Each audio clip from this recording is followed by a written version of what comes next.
అందరికీ నమస్కారం। ఈరోజు రాష్ట్ర కాపు చేసి చాలా విలేకరుల సమావేశం ఏర్పాటు చేశాం। రాష్ట్ర నాయకత్వం సభ్యులు అనేక మంది సమావేశంలో పాల్గొంటున్నారు। ప్రధానంగా రాష్ట్ర ప్రభుత్వం ఒక జీవో జారీ చేసింది। గిరి బలిజ పేరు మీద జీవో నెంబర్ MS5 జీవో ఒకటి విడుదల చేసింది। సోదర దొమ్మర కులస్తులను గిరి బలిజ పేరు మీద దొమ్మర కులస్తులకు గౌరవించే ప్రక్రియలో భాగంగా రాష్ట్ర ప్రభుత్వం జీవో జారీ చేయడం జరిగింది। దొమ్మర కులస్తులను మేము అగౌరవపరచట్లేదు, వారిని విమర్శించట్లేదు। సోదర దొమ్మర కులస్తుల్ని గౌరవిస్తూనే రాష్ట్ర ప్రభుత్వాన్ని జీవో నెంబర్ 5ని విరమించుకోవాలని డిమాండ్ చేస్తా ఉన్నాం। ఎందుకంటే ఎవరి కుటుంబ సభ్యులు వారికి ఉంటారు, ఎవరి తల్లిదండ్రులు వారికి ఉంటారు, ఎవరి కులాన్ని వారిని గౌరవించుకునే ప్రక్రియ ముందుకు పోవాల్సిన అవసరం ఉంది। శ్రీకృష్ణదేవరాయలు వారసత్వంగా పిలువబడే బలిజ కులస్తులని అవమానించే విధంగా ఇప్పటికే దాదాపుగా 5 కులాలను బలిజ పేరు మీద రాష్ట్ర ప్రభుత్వాలు నామకరణం చేసి జీవోలు ఇవ్వడం జరిగింది। రీసెంట్ గా 14/8/2025 సంవత్సరంలో గిరి బలిజ పేరు మీద ఇచ్చిన జీవో 5ని తక్షణమే కూటమి ప్రభుత్వం విరమించుకోవాలని తొలగించాలని డిమాండ్ చేస్తా ఉన్నాం। కూటమి ప్రభుత్వంలో రాష్ట్రంలో ఇటువంటి ప్రక్రియ కొనసాగటం విచారకరం। మొత్తంగా చూసుకుంటే ఆంధ్రప్రదేశ్ లో రాయలసీమ ప్రాంతంలో ఉన్న మా కుటుంబ సభ్యుల్ని బలిజలుగా మేము పిలుచుకుంటాం। శ్రీకృష్ణదేవరాయలు బలిజ కులస్తులుగా ప్రపంచం అంతా తెలిసిన విషయమే। ఈ పరిస్థితుల్లో దొమ్మర కులస్తులను గిరి బలిజ పేరు మీద జీవో ఇవ్వటాన్ని వ్యతిరేకిస్తా ఉన్నాం, ఖండిస్తా ఉన్నాం। ఈ మీడియా సమావేశంలో రాష్ట్ర ప్రభుత్వానికి డిమాండ్ చేస్తా ఉన్నాం, తక్షణం జీవోని ఉపసంహరించుకోవాలని డిమాండ్ చేస్తా ఉన్నాం। కూటమి ప్రభుత్వం రావటానికి ప్రధానమైన కారణం బలిజ కాపు వర్గాలు। రాష్ట్రంలో జనసేన అధినేత పవన్ కళ్యాణ్ గారి ఆధ్వర్యంలో వారు పిలుపునిచ్చారు బలిజ కాపు వర్గాలని।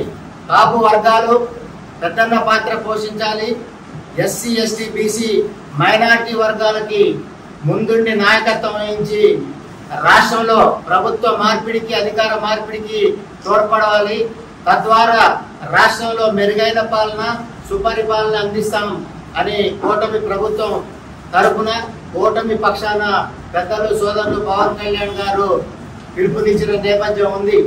ఈ నేపథ్యంలో పవన్ కళ్యాణ్ గారు సోదరులు పెద్దలు జనసేన అధినేత వారి పిలుపు మేరకు బలిజ కాపు వర్గాలు పెద్దన్న పాత్ర పోషించాయి।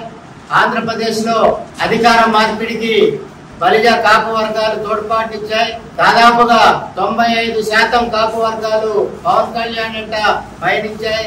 రాష్ట్రంలో కూటమి ప్రభుత్వానికి ఏర్పాటుకి కాపు వర్గాలు దోహదపడ్డాయి। అటువంటి కూటమి ప్రభుత్వ ఏర్పాటుకు దోహదపడ్డ బలిజ కాపు వర్గాల మీద పదే దాడులు కొనసాగుతా ఉన్నాయి। రాష్ట్రంలో అవమానించే ప్రక్రియ కొనసాగుతా ఉంది। దానికి ఉదాహరణే జీవో నెంబర్ 5। దొమ్మర కులస్తులను గౌరవించాలంటే వారికి ఏ పేరైనా నామకరణం చేయొచ్చు, వారికి ఏ పరిస్థితుల్లోనైనా రాష్ట్ర ప్రభుత్వం గౌరవించాల్సిన అవసరాన్ని కాపు వర్గాలు బలిజ వర్గాలు తప్పుపట్టడం లేదు। కానీ కులాల మధ్య భేదాభిప్రాయాలు సృష్టించే ప్రయత్నం రాష్ట్ర ప్రభుత్వం చేయాల్సిన అవసరం లేదు। దొమ్మర కులస్తులకి బలిజ వర్గాలకి గొడవలు సృష్టించాల్సిన అవసరం రాష్ట్ర ప్రభుత్వానికి ఉండకూడదు। సోదర భావంతో 2 వర్గాల మధ్య సఖ్యతతో ముందుకు పోయే విధంగా రాష్ట్ర ప్రభుత్వం తోడ్పాటునివ్వాలి। అటువంటిది కాకుండా బలిజ వర్గాలు బలిజ పేరు మీద దొమ్మర కులస్తులను జీవో నెంబర్ 5 ద్వారా చేర్చడాన్ని తీవ్రంగా ఖండిస్తున్నాం। తక్షణమే ఉపసంహరించుకోవాలని డిమాండ్ చేస్తున్నాం। లేని పక్షంలో రాష్ట్ర వ్యాప్తంగా రాష్ట్ర కాపు చేసి పక్షాన ఉద్యమం కొనసాగుతుంది, దశల మారి ఉద్యమం కొనసాగుతుంది। అనేక ఆందోళన కార్యక్రమాలు కూడా ముందుకు తీసుకెళ్లే ప్రక్రియని ప్రకటింపజేస్తాం। అందులో భాగంగా రాయలసీమ ప్రాంతంలో అన్ని జిల్లాల్లో మీడియా సమావేశాలు, రౌండ్ టేబుల్ సమావేశాలు, అదే విధంగా దీన్ని వ్యతిరేకిస్తూ బలిజ వర్గ సమావేశాలను కూడా ఏర్పాటు చేయబోతున్నట్టుగా ప్రకటిస్తా ఉన్నాం। అంతేకాకుండా రాష్ట్రంలో బలిజ కాపు వర్గాల సమస్యలు అనేకం ఉన్నాయి। కొన్ని దశాబ్దాలుగా పెండింగ్ లో ఉన్న బీసీ రిజర్వేషన్ కి సంబంధించిన అంశం అంతే ఉంది. గతంలో రిజర్వేషన్ కల్పిస్తూ ఢిల్లీకి పంపిన నేపథ్యం దాని అక్కడే ఆగిన పరిస్థితి చూసాం మనం.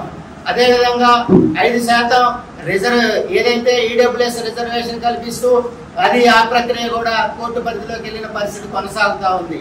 అదేవిధంగా కాపు కార్పొరేషన్ నిధులకు సంబంధించిన అంశంలో ప్రతి సంవత్సరం ఏదైతే 3,000 కోట్ల రూపాయల నిధులు ప్రకటిస్తామని ఎన్నికల హామీ ఇచ్చిందో రాష్ట్ర ప్రభుత్వం ఇప్పటిదాకా అటువంటి నిధులు మంజూరు లేదు ఈ రోజు దాకా. గతంలో తెలుగుదేశం ప్రభుత్వం అధికారంలో ఉన్నప్పుడు విదేశీ విద్య పేరు మీద విదేశాలకు వెళ్ళిన విద్యార్థులు వారి యొక్క చదువు పూర్తి చేసుకుని తిరిగి వచ్చిన అప్పులకి వడ్డీలు కట్టుకునే పరిస్థితిలో ఉన్నారు. కాబట్టి ఆ కుటుంబాలని ఆదుకోవాల్సిన ఆవశ్యకత రాష్ట్ర ప్రభుత్వానికి ఉందని పెద్దలు ముఖ్యమంత్రి చంద్రబాబు నాయుడు గారు, అదేవిధంగా ఉప ముఖ్యమంత్రి పవన్ కళ్యాణ్ గారు, లోకేష్ గారు మా సమస్యల్ని విన్నవిస్తున్నాం, తప్పనిసరిగా పరిష్కరించాలని చెప్పి డిమాండ్ చేస్తా ఉన్నాం. అదేవిధంగా రాష్ట్ర ప్రభుత్వం అనేక సార్లు ప్రకటించింది ఏదైతే నియోజకవర్గాల వారీగా జిల్లాల వారీగా కాపు భవనాల నిర్మాణం చేస్తామని చెప్పి ఆ స్థలాల్లో కేటాయించి నిర్మాణం పూర్తి చేస్తామని. మొన్న కలెక్టర్ల సమావేశంలో కూడా ముఖ్యమంత్రి చంద్రబాబు నాయుడు గారు కాపు భవనాల యొక్క అంశాలని త్వరలో పూర్తి చేయాలని ఆదేశించినట్టుగా మనం కలెక్టర్ల కాన్ఫరెన్స్ లో చూసాం. కానీ అధికారులు తమకు అటువంటి ఆదేశాలు ఏమీ రాలేదని చెప్తా ఉన్నారు. ముఖ్యమంత్రి కార్యాలయం జోక్యం చేసుకుని వెంటనే కాపు భవనాల నిర్మాణానికి సంబంధించిన అంశంలో తక్షణమే ఆదేశాలు జారీ చేయాలని చెప్పి డిమాండ్ చేస్తా ఉన్నాం. ఈ విధంగా రాష్ట్రంలో కాపుల యొక్క సమస్యలు అనేకం ఉన్నాయి. అదేవిధంగా మొదటి నుంచి ఏదైతే జిల్లాల వారీగా రాష్ట్రంలో ఉమ్మడి జిల్లాల యొక్క విభజన ప్రక్రియ కొనసాగింది. మొదటి నుంచి ప్రత్యేకమైన డిమాండ్ చేస్తా ఉన్నాం.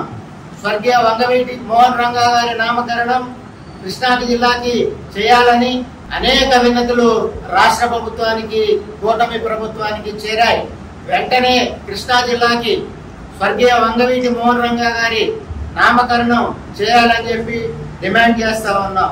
అదేవిధంగా రాజధాని పరిధిలో కన్నెగంటి హనుమంతరావు గారిది, అదేవిధంగా శ్రీకృష్ణదేవరాయలు గారి యొక్క విగ్రహాలని ప్రతిష్ఠించాలని పెద్ద ఎత్తున రాష్ట్ర వ్యాప్తంగా అనేక మంది కోరుతా ఉన్నారు. తప్పనిసరిగా స్వర్గీయ కన్నెగంటి హనుమంత్ గారిది, శ్రీకృష్ణదేవరాయలు గారిది, అదేవిధంగా స్వర్గీయ వంగవీటి మోహన్ రంగా గారు, అదేవిధంగా స్వర్గీయ పి శివశంకర్ గారి యొక్క విగ్రహాలని రాజధాని పరిధిలో ఏర్పాటు చేయాలని చెప్పి డిమాండ్ చేస్తా ఉన్నాం. ఇంకా ఈ విధమైన సమస్యలు, అనేక సమస్యలు, కాపు సమస్యలు పెండింగ్ లో ఉన్నాయి. కూటమి ప్రభుత్వం వెంటనే పరిష్కరించాలి, జోక్యం చేయాలి. అదేవిధంగా 1,00,000 మంది కాపు ఉద్యోగులు రాష్ట్రంలో ఉన్నారు. దాదాపుగా 56,000 మంది పర్మనెంట్ ఉద్యోగస్తులు ఉండగా మరో 30,000 పైచిలకు తాత్కాలికమైన ఉద్యోగస్తులు పనిచేస్తున్న పరిస్థితి ఉన్నది. కాపు బలిజ వర్గాల యొక్క ఉద్యోగస్తులు అంటే నాన్ ఫోకల్ కి కేర్ ఆఫ్ గా మారిన పరిస్థితి ఉంది. కాపు ఉద్యోగస్తుల మీద ఎప్పటికీ విచక్షణ కొనసాగుతా ఉంది. కూటమి ప్రభుత్వం అది తొలగించాలని చెప్పి ప్రత్యేకమైన డిమాండ్ చేస్తా ఉన్నాం.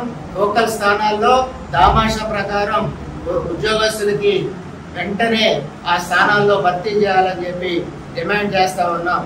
ఈ విధంగా రాష్ట్రంలో కాపు బలిజ వర్గాల యొక్క సమస్యను పరిష్కరించాలని డిమాండ్ చేస్తూ ఈ రోజు ముఖ్యంగా ఈ విలేకరుల సమావేశం ఏర్పాటుకు ప్రధానమైన కారణం గిరి బలిజ అనే జీవోని తొలగించాలి. సోదరులు దొమ్మర కులస్తులకు ఇతర నామకరణం మీద జీవో ఇవ్వాలి. ఆ దొమ్మర వర్గాలను మేము గౌరవిస్తాం. వారికి మాకు ఎటువంటి భేదాభిప్రాయం లేదు. మా కోపం వల్ల, మా బాధ వల్ల రాష్ట్ర ప్రభుత్వం వ్యవహరిస్తున్న వైఖరి పట్లనే మా అభ్యంతరం. రాష్ట్ర ప్రభుత్వానికి, కూటమి ప్రభుత్వానికి కాపులంటే బలిజలంటే కోపం ఉందా? నిజమా? ప్రేమ ఉందా? ప్రేమ ఉందా, కోపం ఉందా తేల్చి చెప్పాల్సిన అవసరం రాష్ట్ర ప్రభుత్వానికి ఉంది. కూటమి ప్రభుత్వాన్ని తేవటానికి ప్రధానమైన కారణం బలిజ కాపు వర్గాలైతే ఈ రోజు ప్రభుత్వంలో ఉన్న కూటమి ప్రభుత్వం కాపు బలిజ వర్గాల మీద కక్ష సాధింపు చర్య ఎందుకు తీసుకుంటుంది? ఈ రోజు దాకా బలిజ కాపు వర్గాల కోసం రాష్ట్ర ప్రభుత్వం తీసుకున్న చర్యలేంటో ఒక్కటంటే ఒక్కటి తేల్చి చెప్పాల్సిన అవసరం ఉంది. జనాభా దామాషా ప్రకారం ఎటువంటి పదవుల్లో కూడా కాపు వర్గాలకు న్యాయం చేయడం లేదు. కూటమి ప్రభుత్వంలో దామాషా ప్రకారం ప్రభుత్వం ఇస్తున్న నామినేటెడ్ పదవుల్లో సైతం కాపులకు అన్యాయం జరుగుతూ ఉంది. కాపులకు న్యాయం చేయాల్సిన అవసరం కూటమి ప్రభుత్వానికి ఉంది. కూటమి ప్రభుత్వం తెచ్చిన ఘనత కాపు వర్గాలది. కాబట్టి మేము చాలా గట్టిగా అడుగుతా ఉన్నాం కూటమి ప్రభుత్వాన్ని కాపులకి న్యాయం చేయాలని. కాపులు గెలిపిస్తేనే ఈ రోజు కూటమి ప్రభుత్వం ఉంది, తద్వారా కేంద్రంలో కేంద్ర ప్రభుత్వం ఉంది. కారణం పవన్ కళ్యాణ్ గారు ఆదేశించారు కులాన్ని పెద్దన్న పాత్ర పోషించమని. కాపు బలిజ వర్గాలు పెద్దన్న పాత్ర పోషించాయి, రాష్ట్రాల్లో అధికార మార్పిడికి కారణమయ్యాయి. అధికార మార్పిడికి ఏ కులమైతే ఏ వర్గం అయితే కారణమయ్యాయో ఆ వర్గాల మీద రాష్ట్ర ప్రభుత్వం కక్ష సాధింపు సరైన విధానం కాదు. మరొక్కసారి రాష్ట్ర ప్రభుత్వానికి, ముఖ్యమంత్రి చంద్రబాబు నాయుడు గారికి, లోకేష్ గారికి, పవన్ కళ్యాణ్ గారికి విన్నవించుకుంటా ఉన్నాం. ఏదైతే మా సమస్యలు ఉన్నాయో పరిష్కారం కాని పక్షంలో అవసరమైతే ఆమరణ నిరాహార దీక్షకి రాష్ట్ర కాపు చేసి సిద్ధంగా ఉందని చెప్పి ప్రకటింపజేస్తా ఉన్నాం. దశల వారీ ఉద్యమంలో భాగంగా జిల్లాల్లో సమావేశాలు, రౌండ్ టేబుల్స్ పూర్తయిన వెంటనే రాష్ట్ర ప్రభుత్వం నుంచి సరైన స్పందన, సానుకూల వైఖరి రాని పక్షంలో త్వరలో రాష్ట్ర కాపు చేసి పక్షాన ఆమరణ నిరాహార దీక్షకి సైతం సిద్ధమవుతాం. ఆ విధంగా ముందుకు పోతాం. రాష్ట్ర ప్రభుత్వానికి మరొకసారి విన్నవించుకుంటా ఉన్నాం. గిరి బలిజ జీవోని తక్షణం ఉపసంహరించుకోవాలని చెప్పి డిమాండ్ చేస్తా ఉన్నాం.